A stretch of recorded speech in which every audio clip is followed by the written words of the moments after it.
বিসমিল্লাহির রহমানির রহিম। দেশ ও দেশের বাহির থেকে যে যেখান থেকে ভিডিওটা দেখছেন সবাইকে জানাই আমার পক্ষ থেকে আসসালামু আলাইকুম। আশা করি আল্লাহর রহমতে সকলে সুস্থ এবং সবল আছে। আলহামদুলিল্লাহ আমি অনেক ভালো আছি। আজকে সকালে হালকা পাতলা নাস্তা, চা, বিস্কিট, পেয়ারা, মুড়মুড়ে ভাজা। এই মুড়মুড়ে ভাজাটা না অনেক মজা, কিন্তু এই মুড়মুড়ে ভাজাটা না আমার কালারিং ছিল, কিন্তু এখন না অনেক দিন হওয়ার পরে না কালারটা জ্বলে গেছে। মুড়মুড়িটা খেতে অনেক মজা, আর মনে করেন কি মুড়মুড়িতে চা খাইতে অনেক মজা লাগে। জানি না কার কি কেমন লাগে, আমার কাছে অনেক মজা লাগে। এই কারণে আপনাদের সামনে বললাম আজকে আমি সব টক টক রান্না করব, দেখি কেমন লাগে টক রান্না করা। কখনো আমি এটা রান্না করিনি, এই টক দিয়ে এভাবে রান্না করে দেখি। দেখতে থাকেন ভিডিওটা আমি কী দিয়ে টক রান্না করি। আর এই পর্যন্ত আমার ভিডিওটা যে যেখান থেকে দেখছেন সুন্দর একটা কমেন্ট করে এবং লাইক দিয়ে আমার ভিডিওটা দেখবে। একটা লাইকের কারণে আমার ভিডিওটা অন্যের কাছে পৌঁছে যেতে সাহায্য করবে। আর আপনারা যদি একটা লাইক দেন, ভাই আপনাদেরও সমস্যা হয় না, আমারও সমস্যা হয় না, কোনো টাকা পয়সা দরকার না। তো লাইকের সংখ্যা অনেক কম, কমেন্টের সংখ্যা অনেক বেশি। আমি তো কষ্ট করে ভিডিও দেখি আর ভিডিও করি, আর আপনারা তো অনেক কষ্ট করে ভিডিও দেখেন। আপনারা দেখেন দেখে আমরা কিন্তু ভিডিওটা তৈরি করি। তাহলে প্লিজ একটা লাইক দিয়ে আমার ভিডিওটা দেখা শুরু করবেন। আর যদি কোনো অংশে ভালো লেগে যায় অবশ্যই একটা সাবস্ক্রাইব করে দিয়ে ফ্যামিলির সাথে শেয়ার করবেন। এই যে এটা হলো ওই মেঘনা নদীর ইলিশ। আমি যেহেতু মেঘনা নদীর অনেক মাছ আনছি, আমার ফ্রিজে মাছ মেঘনা নদীর মাছ, মানে আমাদের ওখানে মাছ। তারপরে এই মাছটা কী করলাম, আমি আগে ফ্রোজেন করে রেখেছি। সেই মাছটা মেয়ে তো এই খাবারগুলো খাবে না, এই কারণে মেয়ের জন্য কী করছি, আমি এই মাছটা সুন্দরভাবে ভেজে রাখছি। কারণ হালকা তাপে মানে ধীরে ধীরে ভাজতে হবে। অনেকে বলতো তাওয়ার না, তাওয়ার ভিতরে মাছটা ভাজতে কি হয়, আর ফ্রাই প্যানে মাছটা হয় না। এই কারণে আমি তাওয়ার ভিতরে মাছটা ভাজি। আর ফ্রাই প্যানে দিলে কী হয় না, ছোটো ফ্রাই প্যান তো সুন্দর হয় না ভাজা, এ কারণে তাওয়ার মধ্যে ভেজে দিলে মাছটা সুন্দর হয়। তারপরে এই যে আমি গুঁড়া মাছটা, মলা মাছটা হাতে মাইখা, তারপরে আমার মেয়ে মলা মাছটা খায় হাতে মাইখা, তারপরে এটা আমি রান্না করলাম। দেখছেন আমি কি টক দিয়ে রান্না করছি, সব কিছুতে টক দিব আজকে। এই যে আমার তখন জলপাই আনা ছিল না, তখন কি করলাম, বাজারে চলে গেলাম পরে দেখি কি বাজারে তো সকালে 9:30 মানে 9টার দিকে চলে গেছে, দেখি কেউ আসে না, এখন তো দোকানই খোলে নেয়। আরে ভাই আমার মতন এই গরিব মানুষ তো মনে হয় এখানে নেই, সবই মনে হয় ঢাকা শহরে বড় লোক। এই কারণে কী করলাম, তারপরে 2-1টা দোকান খোলা পেলাম, এক দোকানে পেলাম, আঙ্কেল আমাকে এগুলা দেন। আর আলহামদুলিল্লাহ সকালে উঠলে আপনি মানে সব দিক দিয়ে ভালো, স্বাস্থ্যের জন্য ভালো, মানে কাজ করার জন্য ভালো। সকালে একটা রিল্যাক্স থাকা যায়, সকালে কাজটা করলে কি সব দিক দিয়ে অনেকে সকালে দেখবেন কি আপনি কাজটা সারা না সারাদিন রিল্যাক্সভাবে কাটাইতে পারবেন। অনেকটা ফ্রি টাইম থাকবে আপনার মাঝে, মানে অনেক কিছু একটা করার মতো প্ল্যান থাকবে। আর সকালে কাজ করলে মনে করেন কি বলবো, অনেকটা আগে না রহমতের, মানে সকালের সময়টা হলো রহমতের সময়। মানে ওই সময় মনে করেন ভোরের আজান দিলে আপনি ফজরের নামাজ পড়ে যদি কাজ করেন আপনার কাছে অনেক সময় থাকবে। অনেকে বলে কি সময় পায় না, একটু সকালে উঠে কাজ করেন, দেখেন আপনি সময় এমনি থাকবে, সময় আবার পাওয়া যাবে না। কেন সময়কে ধরে রাখতে হইবে, সময় কারোর জন্য অপেক্ষা করে না, সময়কে আমাদের কাজে লাগাইতে হইব। আমি এইভাবে কাজ করি, আমি সবসময় সকালে কাজ করি। আর যেদিনকে একটু সকালে আমি কাজ করবো না, অথবা সকালে আমি বলতেছি একটু ঘুমাসি করি, সেই দিনকে আমার কাজ সব এলোমেলো হয়ে যায়, মানে শরীর আমার ম্যাচ করে, সেই দিনকে আমি কোনো কাজ করে সারতে পারি না। তখন আমার তাড়াহুড়া লাগে, মেয়েকে দিয়ে আসবো নাকি রান্না করব, মানে টেনশন থাকে। আর সকালবেলা উঠে আমি যদি কাজ করি না, আমি একেবারে মানে শান্ত মনে করে আমি মুখটা কোরআন তেলাওয়াত করতেছি আর আমি কাজও করতেছি, আমার কাজও বরকত হইতেছে। আমার মনে করেন কোনো টেনশন নাই, মেয়ে ঘুমাইসা রয়েছে, কোনো চিল্লাচিল্লি কিচ্ছু নাই, সুন্দরভাবে কাজ করতেছে। একটু সকালে কাজ করে রেখেন, সব দিক দিয়ে ভালো থাকবো।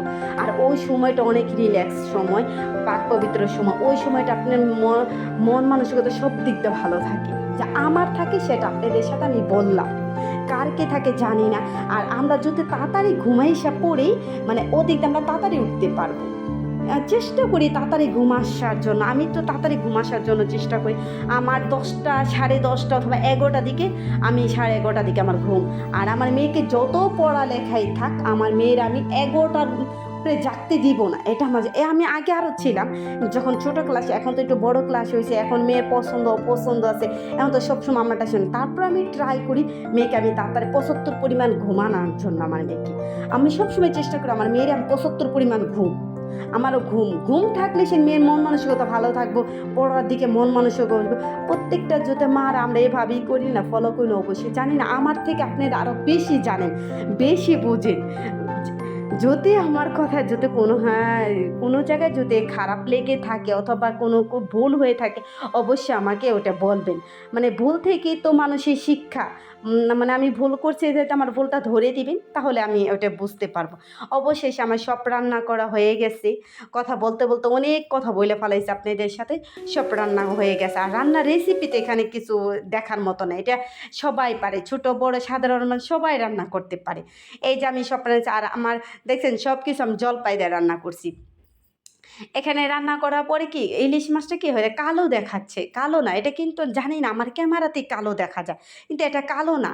কিন্তু এটা ভাজার পর না খাইতে অনেক হয়েছে মজা। আমার মেয়ে বলতেছে, আম্মু তরকারিটা না মজা হয়েছে, মানে মজা না হইলেও মজা হইব, কি করার আছে। সব কিছু খাওয়া দাওয়া করে মেয়েকে আমি স্কুলে দিয়ে আসলাম। আসার পর তো জানিনি কত ধরনের কাজ থাকে আমাদের, মানে সব এলোমেলো। আর যেহেতু আমার নিজেরই করতে হয়, ওরকম কেউ নাই করার জন্য। সব আমি বিছনার মধ্যে এখানে একটা ওখানে একটা ছিটে বিটে থাকি।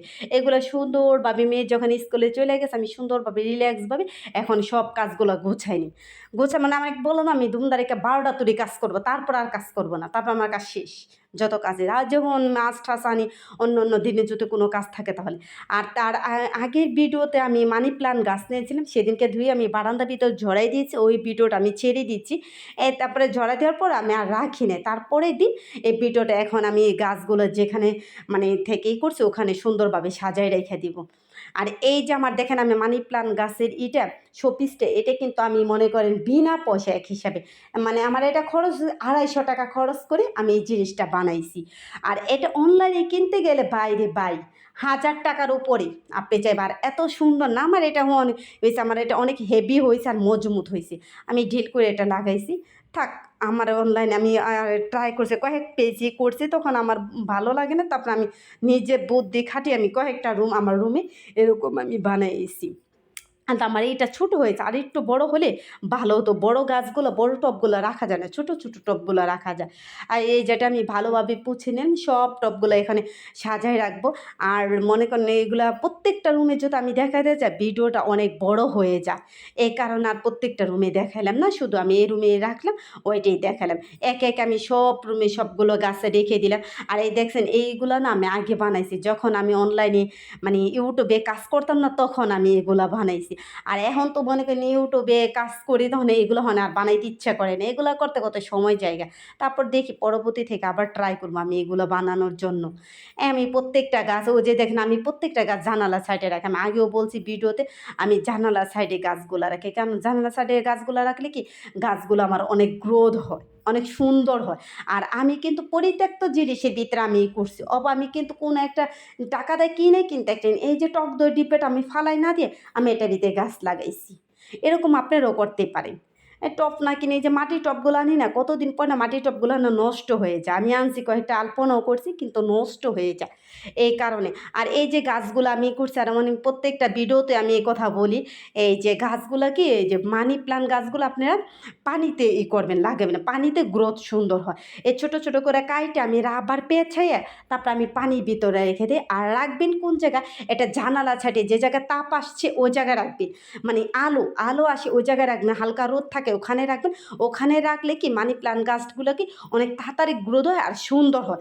এটা কিন্তু আমি জানি না অন্য অন্য আপুরা বলে কিনা, আমি এটা বললাম, বলতে পারি।